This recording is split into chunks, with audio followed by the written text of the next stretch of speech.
things is this hybrid work culture, this hybrid notion of people coming and going to spaces.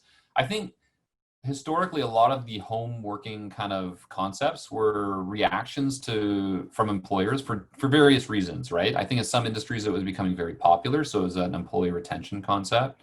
I think for others, they just have the ability to bring on talent in a distributed way, and getting talent is hard, so why not bring it in a distributed way? But I think now what you're seeing is two really interesting phenomena, and we see this. We just conducted a study of 300 enterprise companies and the people that manage those coming in and out, and that was just done last month. So we do this annually, and I'm just looking at some of the notes here, and it reminds me that the statistics are telling us that 84% of employees are worried, really worried about coming back in, but then we see a high percentage of people who still want to come back in. Now, why? I think there's a psychological need to connect. I think not seeing each other for a long period of time makes it hard to build team cohesiveness. But at the same time, there is an acknowledgement that employees want employers to take this seriously and provide options. So those options will include a hybrid work nature of some sort, where you have people scheduled to come in on certain days, still able to connect with their team, but still socially distanced.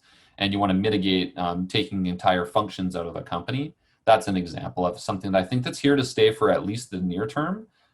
And then longer term, there's going to be benefits to that. I think it's going to increase diversity of thinking. It's going to increase different people who can work in companies who couldn't historically, quality of life and other things. So I think we're going to see, continued gyrations on this concept of being in the office 9 to 5. On the other end of the spectrum, never seeing a coworker. Humans by nature are social creatures, and I can't see people basically disconnecting from their workspaces, from their customers, from their colleagues. I just don't see that as sustainable. But there is an element of that I think will stick, that's now being introduced, and that is the working from home. So I think, the pandemic has highlighted an opportunity for organisations to basically test that paradigm.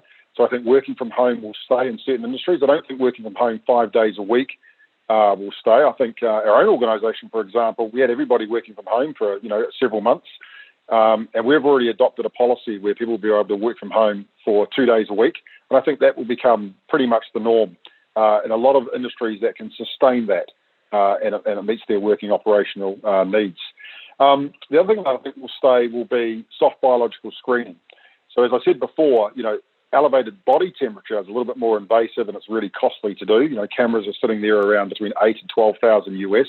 Don't think that's sustainable. But what we are going to see, and what is starting to happen now, is organisations are pre-screening visitors, asking them those soft questions like, have you been to any of the following countries in the last 14 days? Have you experienced any COVID-like symptoms? I think these sorts of things are going to stay. They might be worded differently when COVID's over, but they're definitely going to stay. And of course, the other one is is touchless.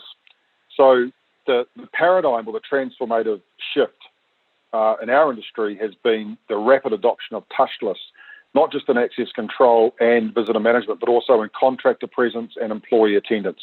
I think that's definitely here to stay. It'll stay not just in our industry, but it'll certainly stay, in payments. So my own experience in London was nobody paid cash. Everybody paid touchless using their cards, and I think that's here to stay.